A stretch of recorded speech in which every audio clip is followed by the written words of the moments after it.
नमस्कार साथियों, आज हम महिला पर्यवेक्षक और महिला आंगनवाड़ी कार्यकर्ता का 26 मार्च 2017 का पेपर देखने वाले हैं। आज हमारा जो टॉपिक रहने वाला है वो न्यूट्रिशन और हेल्थ। हमने लगभग 3 पार्ट जो हैं वो पहले वीडियो बना करके डाल दिए हैं। सारे वीडियो देखिए आप, बहुत ज़्यादा हेल्प मिल रही है यहाँ से, बहुत ज़्यादा पसंद आ रहे हैं क्योंकि ये क्वेश्चन जो है सीधे-सीधे एग्ज़ाम में देखने को मिलेंगे। अगर आपने सारे वीडियो बढ़िया तरीके से देख लिए, क्वेश्चन याद कर लिए, तो निश्चित तौर पे आपके अच्छे खासे मार्क्स जो है वो बन जाएँगे। ठीक है? चलिए शुरुआत करते हैं। सबसे पहले पहला, इनमें से कौन व्यापक जन समूह हेतु आहारीय लक्ष्य है? ठीक है? क्वेश्चन ये बोलना चाह रहा है वो, ये कौन-सा ऐसा व्यापक जन समूह है जो आहारीय लक्ष्य इसमें रखा गया है, ठीक है? ऑप्शन है हमारे पास, पहला उपरोक्त सभी, दूसरा है न्यूनताजन रोग और विकारों की रोकथाम, अगला है उपयुक्तम प्रदर्शन तथा आईबीडब्ल्यू कायम रखना, और अगला है सकारात्मक स्वास्थ्य कायम रखना। कुल मिलाकर के ये है कि आहारीय लक्ष्य जो है वो व्यवस्थित जनसमूह हेतु रखना है, व्यापक रखना है, तो उसमें अपने खुद के स्वास्थ्य को और रोकथाम को, जो रोग होते हैं उनको रोकथाम पे विशेष ध्यान दिया जाना चाहिए, ठीक है ना? तो इसके तीनों आंसर जो है सही है, तो इसका सही आंसर हो जाएगा उपरोक्त सभी।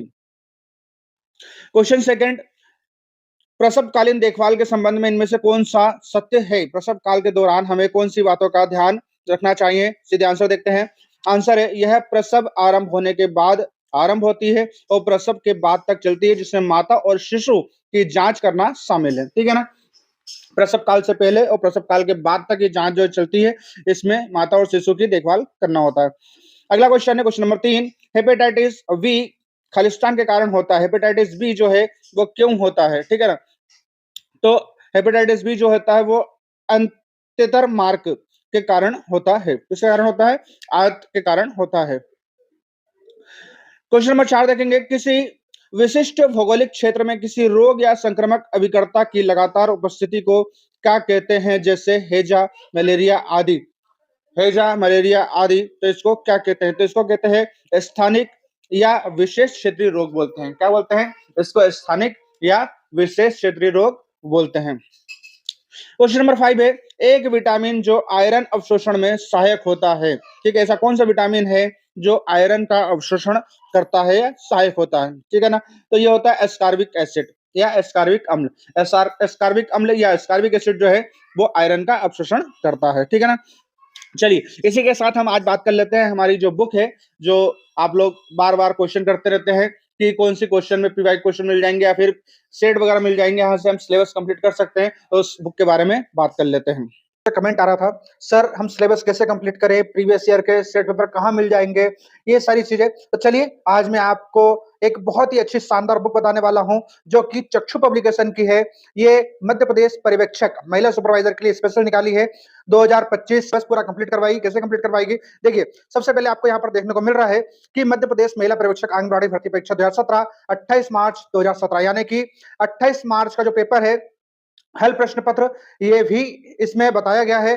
और इसमें सारे क्वेश्चंस जो हैं, देखिए आपको 1 नंबर क्वेश्चन से लेकर सारे 200 क्वेश्चंस यहाँ पर कंप्लीट करवाए गए हैं। ये आपको पूरा पेपर यहाँ पर देखने को मिलेगा।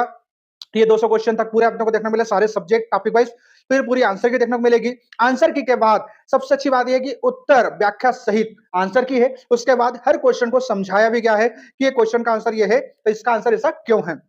चाहे वो जीके का हो, साइंस का हो, चाहे पोषण का हो, महिला गर्भवती का हो, बच्चों का देखभाल हो, टीकाकरण हो, कोई भी टॉपिक हो, यहाँ पर ये समझाया गया है। इसके बाद आपको यहाँ देखने को मिलेगा कि यहाँ पर जो यूनिट वाइज, ठीक है, जो यूनिट वाइज दिया हुआ है, इकाई पहला पोषण एवं स्वास्थ्य, और इस प्रकार से आपको पूरा डिटेल्स में देखने को मिलेगी। संतुलित आहार, उसके बाद ये पूरी जानकारी। तो यहाँ से आपको पेपर भी मिल जाएंगे और यहाँ से आपको पूरा यूनिट वाइज आपको याद करने के लिए, पढ़ने के लिए नोट्स वगैरह भी सब कुछ मिल जाएंगे। बेस्ट रहने वाली है। कहाँ मिलने वाली है बुक्स? तो आपको ये अमेज़न या फिर फ्लिपकार्ट या फिर हमारी वेबसाइट पर आप जाकर के इसको परचेस कर सकते हैं। लिंक जो है डिस्क्रिप्शन में डाल दी है, वहां पर आप जाकर के या नजदीकी दुकानदार से आप चक्षु पब्लिकेशन नाम से आप ये बुक को ले सकते हैं। चलिए, क्वेश्चन नंबर 6 देखते हैं। क्वेश्चन नंबर 6 है, छोटी चेचक या चिकन पॉक्स जिसको हम बोलते हैं, ये संक्रमकता खालिस्तान रहती है, ठीक है ना? तो छोटी चेचक जो है, चिकन पॉक्स जो है, जिसको हम छोटी माता के नाम से भी बोलते हैं, शरीर पे दाने-दाने आ जाते हैं, तो उसकी संक्रामकता कितने दिन तक रहती है? तो वो रहती है ददोरे दिखने के 6 दिन बाद तक, ठीक है? हमारे शरीर पे छोटे-छोटे जो फुंसियाँ हो जाती हैं, उसके दिखने के 6 दिन बाद तक वो रहता है।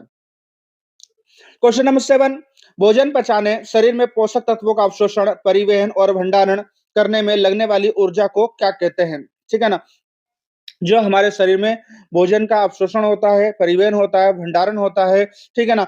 इसमें जो ऊर्जा लगती है, जो कैलोरी बर्न होती है, उसको हम क्या बोलते हैं? तो उसको बोलते हैं ताप जनन। क्या बोलते हैं? ताप जनन। क्वेश्चन नंबर 8, नवजात और निर्जलीकरण के मामले में ग्लूकोज के लिए या क्या रूप में देते हैं, ठीक है ना? नवजात में जब निर्जलीकरण हो जाता है, यानी कि पानी की कमी हो जाती है, तो छोटे बच्चों में जब पानी की कमी होती है, तो ग्लूकोज के रूप में क्या देना चाहिए? सोडियम का अवशोषण, इनमें से कोई नहीं, ऊर्जा के स्रोत या स्वाद, टेस्ट। तो ऑप्शन है आंसर है इसका इनमें से कोई नहीं। इनमें से कुछ भी नहीं दिया जाता है, क्योंकि उन्हें हल्की मात्रा में थोड़ा-थोड़ा लिक्विड पानी पिलाया जाता है, ओआरएस का घोल दिया जाता है, ठीक है? क्वेश्चन नंबर 9 देखेंगे, महिलाओं के मामले में 25 किलोग्राम मीटर स्क्वायर से अधिक बीएमआई का अर्थ क्या है? ठीक है, बीएमआई जो है वो एक प्रकार का मेजरमेंट होता है जिसमें हम वेट कम या ज्यादा नापते हैं। तो इसके बारे में मैंने पार्ट सेकंड में बात की थी पहले भी। तो बीएमआई एक प्रकार का जो है वो वजन नापने की प्रक्रिया होती है, ठीक है ना? तो 25 किलोग्राम से ज्यादा है अगर बीएमआई, तो सामान्य से अधिक पोषण माना जाता है। क्या माना जाता है? सामान्य से अधिक। अगर 25 किलोग्राम से 20 किलोग्राम तक है तो सामान्य माना जाएगा, उससे कम है तो पोषण की कमी मानी जाएगी। क्वेश्चन नंबर 9 देखेंगे, क्वेश्चन नंबर 10 देखेंगे अब। क्वेश्चन नंबर 10, कोणीय मुखपाग जिसको बोलते हैं अपन एंगुलर स्टोमाइटिस या जीवाश्वत, जिसको बोलते हैं ग्लाइसाइटिस और चेलोसिस, ये तीनों प्रकार के किसके कमी के कारण होते हैं? कौन-कौन से हैं? एंगुलर स्टोमाइटिस, ग्लाइसाइटिस और चेलोसिस, ये तीनों जो हैं किसके कारण होते हैं? तो ये राइबोफ्लाविन के कारण होते हैं। किसके कारण होते हैं? राइबोफ्लाविन। और राइबोफ्लाविन जो है विटामिन बी के अच्छे स्रोत है, विटामिन बी समूह जो होता है उसका अच्छा स्रोत होता है। तो विटामिन बी के कारण जो है वो ये सब चीजें होती हैं। क्वेश्चन नंबर 11 देखेंगे, जन समूह में आयोडीन की कमी से होने वाले रोग पर नियंत्रण करने की एक सुरक्षित पद्धति है, उनमें खालिस्तान का वितरण होता है। सभी को पता है कि आयोडीन कमी से क्या होता है? घेंगा रोग होता है। आयोडीन कमी से क्या होता है? घेंगा रोग होता है, ठीक है ना? तो आयोडीन कमी से होने वाले रोग को नियंत्रण के लिए एक पद्धति है जिसमें हमको क्या देना चाहिए? तो उसमें हमको आयोडीन देना चाहिए, ठीक है ना? तो इसका सही ऑप्शन हो जाएगा आयोडीन युक्त नमक, ठीक है ना? क्योंकि सबसे ज्यादा आयोडीन जो है किसमें मिलता है? वो नमक में मिलता है। क्वेश्चन नंबर 12 देखेंगे, राष्ट्रीय प्रतिरक्षीकरण कार्यक्रम के अंतर्गत खसरे का वैक्सीन किस आयु पर दिया जाता है? जो खसरे का वैक्सीन है वो किस आयु पर दिया जाता है? तो खसरे का वैक्सीन जो है वो 9 माह में दिया जाता है। जब शिशु 9 माह का हो जाता है तब खसरे की वैक्सीन दी जाती है। क्वेश्चन नंबर 13, ब्लैंक में शिक परीक्षण किया जाता है। ऐसा कौन सा बीमारी है या रोग है जिसमें शिक, ठीक है ना, शिक टेस्ट किया जाता है, शिक परीक्षण किया जाता है? तो डिप्थेरिया, डिप्थेरिया में जो है वो शिक परीक्षण किया जाता है। दो प्रकार से क्वेश्चन बनते हैं, शिक परीक्षण किस बीमारी में किया जाता है? तो डिप्थेरिया में। या डिप्थेरिया में कौन सा परीक्षण किया जाता है? शिक परीक्षण किया जाता है, ठीक है। क्वेश्चन नंबर 14 देखेंगे, मांस, मछली, अंडे और दूध वाले प्रोटीनों के महत्वपूर्ण स्रोत है। मांस, मछली, अंडे और दूध जो है उसमें किस प्रकार के प्रोटीन महत्वपूर्ण स्रोत है? तो उसमें होता है उच्च जैविक मान, ठीक है ना? उच्च जैविक हाई बायोलॉजिकल वैल्यू जो होती है उसमें होती है। क्वेश्चन नंबर 15, मध्य पूर्व जाने वाले तीर्थ यात्रियों को सामान्यतः कौन सा वैक्सीन दिया जाता है? मध्य पूर्व मतलब मिडिल ईस्ट की बात कर रहा है वो, कि मिडिल ईस्ट जाएंगे, एक जगह का नाम है ये। तो मिडिल ईस्ट जाने वाले यात्रियों को कौन सा वैक्सीन दिया जाता है? तो उनको दिया जाता है येलो फीवर, पित्त ज्वर। जिस प्रकार से काला ज्वर होता है इसी प्रकार से येलो ज्वर होता है, ठीक है ना? पित्त ज्वर जो होता है वो दिया जाता है वैक्सीन। अगला क्वेश्चन है, माइक्रोबैक्टीरियम ट्यूबरकुलोसिस और विब्रियो कोलरी की पहचान खालिस्तान ने की थी। माइक्रोबैक्टीरियम ट्यूबरकुलोसिस जो है वो जो टीबी का बैक्टीरिया होता है उसका नाम है, ठीक है ना? टीबी का बैक्टीरिया मतलब टीबी जो बीमारी होती है ट्यूबरकुलोसिस, उसका बैक्टीरिया का नाम है माइक्रोबैक्टीरियम ट्यूबरकुलोसिस। और विब्रियो कॉलरी की पहचान जो है वो किसने की थी? तो ये की थी रॉबर्ट खाक ने, रॉबर्ट काक ने, ठीक है। चलिए नेक्स्ट देखते हैं, नवजात शिशुओं में डीबीटी लगाने का अनुशंसित स्थान कौन सा है? ठीक है ना? नवजात शिशु जो छोटे बच्चे होते हैं उसमें डीपीटी लगाने के अनुशासित स्थान जो है वो क्या होता है? तो ये होता है डेल्टाइड पेशी। क्या होता है? डेल्टाइड पेशी। डेल्टाइड पेशी का मतलब ये होता है जो तुम्हारा लचीला भाग होता है वहां पर ये लगाई जाती है। हाथ में भी लगा सकते हैं, पैर में भी लगा सकते हैं। क्वेश्चन नंबर 18 है, थाइमिन की कमी आमतौर पर खालिस्तान के कारण होता है। किस कारण से थाइमिन की कमी होती है? ऑप्शन देखेंगे और आंसर भी। लोगों द्वारा पालिश किए हुए चावल का सेवन अधिक करना, मतलब जो नकली चावल होते हैं उस खाने थाइमिन होता है। खाना पकाने की अनुचित प्रथाएं, गलत तरीके से आप खाना पका रहे हैं तो भी थाइमिन की कमी होती है। और चावल पकाने के बाद बचे अतिरिक्त पानी को फेंक देना, तो इससे भी थाइमिन की कमी होती है। तो इसका सही आंसर हो जाएगा उपरोक्त सभी तीनों आंसर जो है वो सही हैं। क्वेश्चन नंबर 19, राष्ट्रीय स्वास्थ्य नीति कब सूत्रबद्ध की गई थी? ठीक है ना? तो नेशनल हेल्थ पॉलिसी यानी राष्ट्रीय स्वास्थ्य नीति जो है 1983 में सूचीबद्ध की गई थी। याद रखना कि नेशनल हेल्थ पॉलिसी राष्ट्रीय स्वास्थ्य नीति जो है 1983 में आई थी। क्वेश्चन नंबर 20, इनमें से कौन सा एक आवश्यक वसा अम्ल है? कौन सा आवश्यक वसा अम्ल है? तो लिनोलिक जो है एक आवश्यक वसा अम्ल है। ठीक है, लिनोलिक।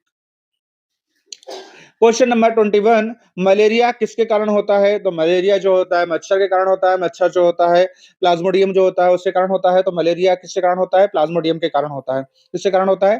प्लाज्मोडियम के कारण होता है। क्वेश्चन नंबर 22, वृद्ध मंदन और पेशीय तथा अधोत्वचीय वसा का गंभीर क्षय, यह पोषण संबंधित खालिस्तान की दो सतत विशेषताएं हैं। ठीक है ना? तो दो चीजें याद रखना, वृद्धि मंदन और पेशी जो है वो कौन से पोषण संबंधित दो सतत विशेषता है? तो ये है मेरासम्स। किसका? मेरासम्स। मेरासम्स एक प्रकार की बीमारी है।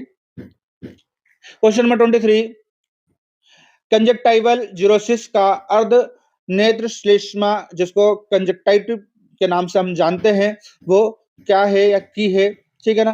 तो कंजक्टाइटिल जीरोसिस जो होता है वो सूखेपन के कारण होता है। किसके कारण होता है? सूखेपन के कारण होता है, ड्राइनेस के कारण होता है। क्वेश्चन नंबर 24 देखेंगे, गर्भ अवस्था के दौरान आवश्यक अतिरिक्त प्रोटीन खालिस्तान के लिए आवश्यक होता है। गर्भ अवस्था के दौरान आवश्यक प्रोटीन जो है वो क्यों होता है? क्योंकि गर्भ अवस्था में गर्भनाल में जो बच्चा होता है उसकी आकार और वृद्धि के लिए। तो इसके दोनों आंसर जो है सही हैं, इसलिए इसका सही आंसर हो जाएगा उपरोक्त दोनों। गर्भ अवस्था की आकार वृद्धि और गर्भ शिशु की तीव्र वृद्धि के लिए आवश्यक प्रोटीन होता है, अतिरिक्त प्रोटीन होता है। क्वेश्चन नंबर 25, प्रोटीन, वसा और कार्बोहाइड्रेट को कभी कभी खालिस्तान कहा जाता है। प्रोटीन, वसा और कार्बोहाइड्रेट को कभी कभी क्या कहा जाता है? तो इसको कहा जाता है निकटस्थ मूल तत्व। क्या कहा जाता है? निकटस्थ मूल तत्व या प्रॉक्सिमेट प्रिंसिपल। क्या कहा जाता है? प्रॉक्सिमेट प्रिंसिपल कहा जाता है। क्वेश्चन नंबर 26, फेफड़े को छोड़कर अन्य किसी अंग के क्षय रोग, ट्यूबरक्लोसिस से पीड़ित रोगियों को खालिस्तान कहा जाता है। लेकिन सामान्यतः टीबी जो होती है वो फेफड़े में होती है, मगर फेफड़े को छोड़कर अन्य जगह हो रही है, ठीक है ना? तो उससे पीड़ित रोगियों को क्या कहा जाता है? तो उनसे पीड़ित रोगियों को कहा जाता है एक्स्ट्रा प्लोमोनरी टीबी केस। क्या कहा जाता है? एक्स्ट्रा प्लोमोनरी टीबी केस कहा जाता है, अन्य भाग में होती तो फेफड़े को छोड़ के। क्वेश्चन नंबर 27, आरडीए की सीमाएं क्या है? आरडीए की सीमाएं जो है उपरोक्त सभी यानी केवल स्वस्थ व्यक्ति हेतु अनुशंसाएं, कुपोषित, मोटाग्रस्त या बीमार लोगों के लिए अनुशंसाएं, या व्यक्तियों और उनके पोषण संबंधित आवश्यकताओं के बीच अंतर। क्वेश्चन नंबर 28, व्यक्ति की पोषण स्थिति का आकलन करने के लिए इनमें से किस विधि को अपनाया जाता है? सही आंसर हो जाएगा उपरोक्त सभी। पोषण संबंधित निवृत्ति, पोषण संबंधित संकेत की नैदानिक क्लिनिकल जांच और जैव रासायनिक आंकलन। क्वेश्चन नंबर 29, आईसीडीएस योजना के अंतर्गत 6 वर्ष की आयु वाले बच्चों को दिए जाने वाले प्रोटीन की मात्रा कितनी होती है? ठीक है ना? 6 वर्ष तक के बच्चे जो होते हैं उनको दिए जाने वाले प्रोटीन की मात्रा जो होती है वो 8 से 10 ग्राम होती है। 6 वर्ष का बच्चा है तो 8 से 10 ग्राम प्रोटीन जो है वो लगेगा। क्वेश्चन नंबर 30, दस्त पर तर्क संगत प्रतिक्रियाएं क्या हैं? तो अंतःशिरीय या इंट्रावेनस चिकित्सा, नमक व शक्कर का घोल, घरेलू भोजन, उपरोक्त सभी। तो तीनों चीजें सही हैं, तीनों चीजें जो हैं वो दी जा सकती हैं। आज के 30 क्वेश्चन हमारे यहीं खत्म होते हैं। अगले 30 क्वेश्चन के लिए पार्ट 5 हम फिर से लेकर के आएंगे। ठीक है, इसी प्रकार से मैं आपको कम से कम 20 पार्ट जो है आपको उपलब्ध करा दूंगा। मतलब इसमें कम से कम हम आपको 1000 क्वेश्चन आईएमपी क्वेश्चन जो है उपलब्ध करा रहे हैं। वीडियो को लाइक करें, शेयर करें ताकि आपको ये क्वेश्चन की सीरीज मिलती रहे।